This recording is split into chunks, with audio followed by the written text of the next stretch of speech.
Thank you, Rain. I am Evette Rawls, and I will start my storytelling with this statement. I always knew I wanted to be a teacher.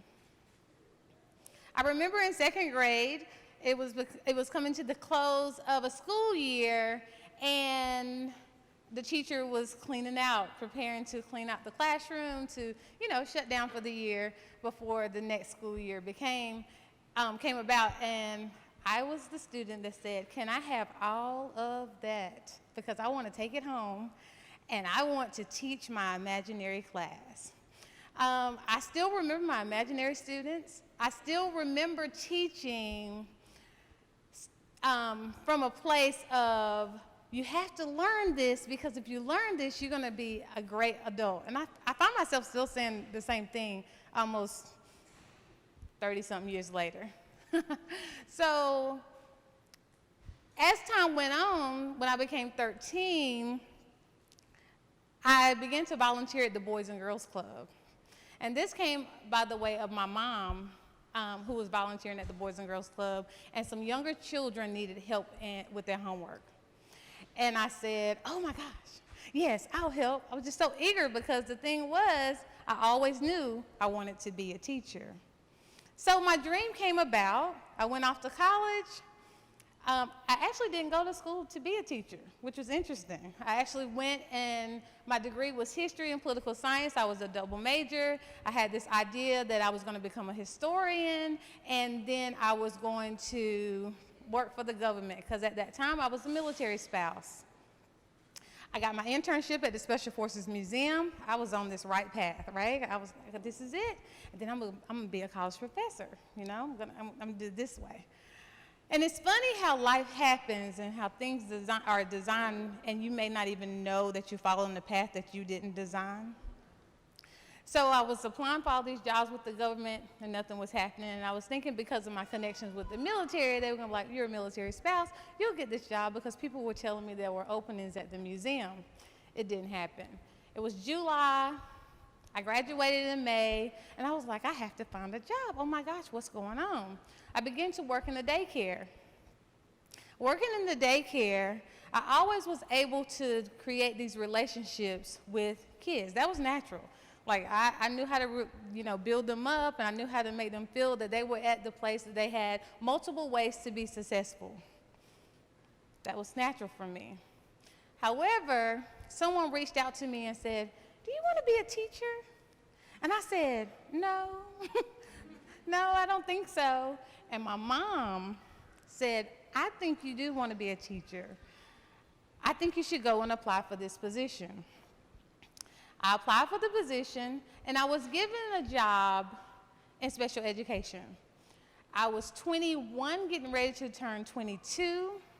I had 2 teacher assistants that had been in the field for over 25 years. At the time, they had a sort of a support program in public education that we call CBI techs. I had 5 adult CBI techs in the classroom, and I have 12 students. I'm traditional in the sense of being raised in the South, and I don't know that I had a voice to be able to dictate or tell someone that's older to me at that time, this can't happen, this won't happen, no, no, no. In a classroom setting, because I was still raised, you mind your elders, you honor your elders, and you respect your elders. And in my head, the mindset that I had about that was, you never come up against what they're saying if they're sharing information with you. So that first year of teaching was, interesting. It was challenging, but I learned a lot about myself. So 20 years later, I can say that I stand here and I'm still a teacher. And throughout that journey, I not only was able to build relationships with students, and it's been quite successful, I realized I had a gift with building relationships with parents, but it didn't come easy. So today, I want to share the dynamics of parent-teacher relationships. When building a relationship with parents, I found out that sometimes parents come into the classroom with a way of wanting the best for their child. This is the norm, right? We want our children to be successful when they go to school, as well as the teachers. We want the students that enter in our class to be successful. In this journey of finding out how can I create this community or this sense of comfort for every parent that I meet, and create this sense of safety and comfort for every student that comes into my classroom, I found out that sometimes, not always, it's not easy. So, I was able to build a level of trust with students because I got to see them every day. I was able to build a bond because I was able to create activities and create a sense of respect because of the actions that I displayed every day with the students. With the parents, I found out that I only had one shot. And that meant that I had to humble myself to be able to hear their expectations of me. So I'm going to say a statement before I share how I was able to tap in to building relationships with parents. A heart offended is a heart revealed. A heart offended is a heart revealed. This statement was shared with me probably about 5 years ago. And although I had wonderful relationships with students, I needed to work on relationships with parents. Having the mindset, after experiencing what I experienced the first year of teaching, I sort of created a way of always remembering, I am the teacher. I am the teacher. I am the teacher. And with that, my actions began to act that way.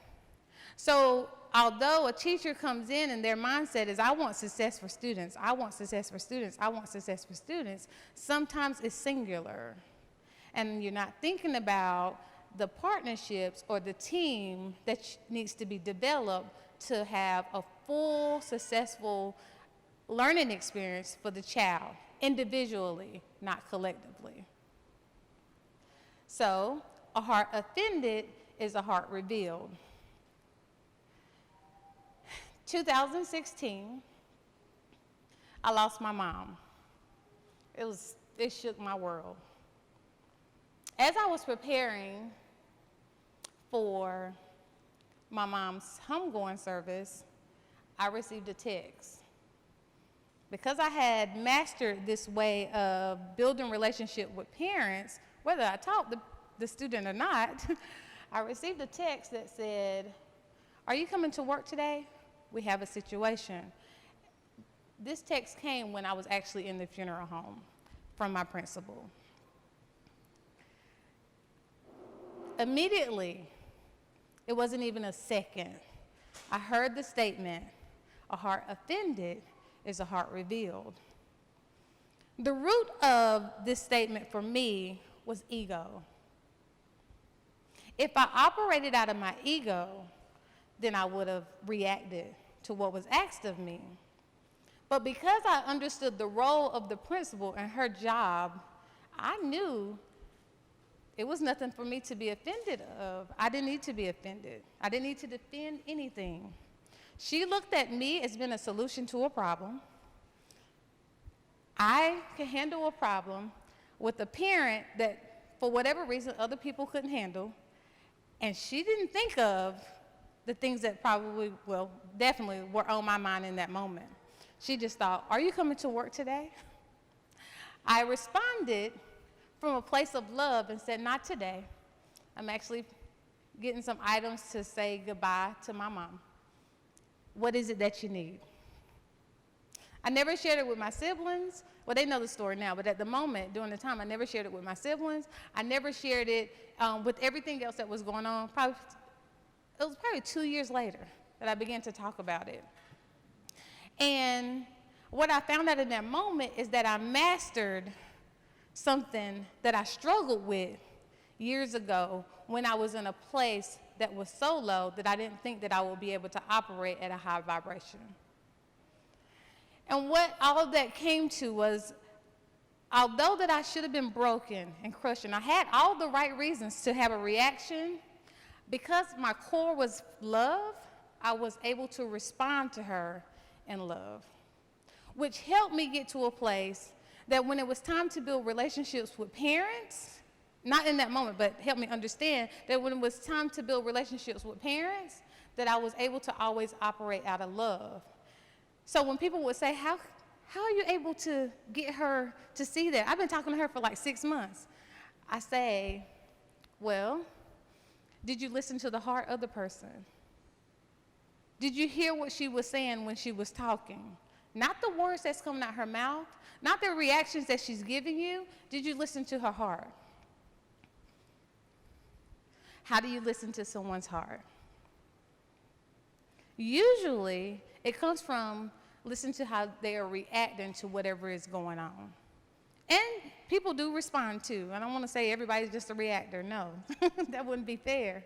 However, I was able to, in the settings that I was in the school, usually when I had a time to meet parents, it was a time when I was trying to solve a problem. And so in those problems, it could be behavior or a learning difficulty, or whatever the issue was, of awareness. It didn't matter.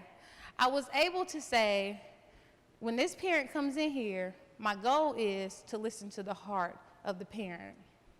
And listening to the heart of the parents, I found out that usually when the parents had conversations or when they came with their responses or reactions to the educator, it came from their experiences, their learning experiences in education. So to get back and bring everything back together is when you're building a relationship with parents or parents building their relationships with teachers, it's usually coming from a place of how they experienced or what their learning experiences was when they were in school. An example of that would be this. If you had a good learning experience in school, then it's nothing for you to come to the school and say, well, what is it that we need? What is it that's going on? I'm happy to be here. If you had a negative learning experience or not so good learning experience throughout your years, or maybe one time, you actually react from that moment of whatever made you feel less than or whatever made you feel hurt in that learning moment. And so to get it all together, the rain threw me off, sorry guys. To get it all together is when a parent has had a bad learning experience, they're not as eager to come into that building and express a joy or a place of understanding with an educator, because they respond, they react, everything is coming from that memory of whatever they had when they were inside of their learning experience. Another thing that I wanted to share, if a parent had a wonderful learning experience and their child is struggling, they will put the pressures of whatever it is that they were dealing with or whatever it is that they had and they enjoyed and they appreciated and they valued in education on their child. And it creates a sense of pressure on that child. And I'll say, well, I don't see that with that baby. And it's like, well, no, they should have it like this and it should be this way.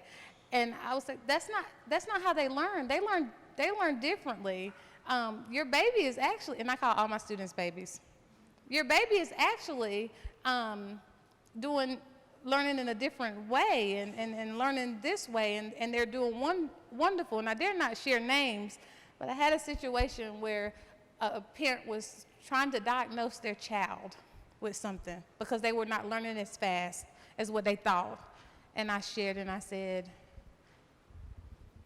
I don't see it. I don't see what you see when that baby walks through the doors. I don't see that in the work that's been delivered in this classroom. And so even in that moment, I saw that parent was taking their learning experience, their learning style, everything that they learned, the ways that they learned, and they were putting it on their child.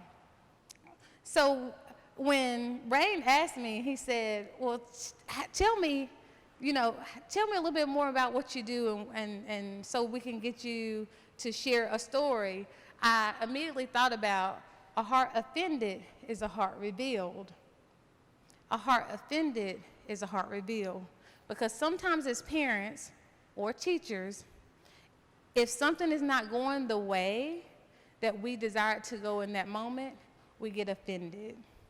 And when we're offended, whatever it is that we're dealing with in our heart is what bubbles to the surface and comes out. And so that's what I would like to close with, and saying a heart offended is a heart revealed. Thank you.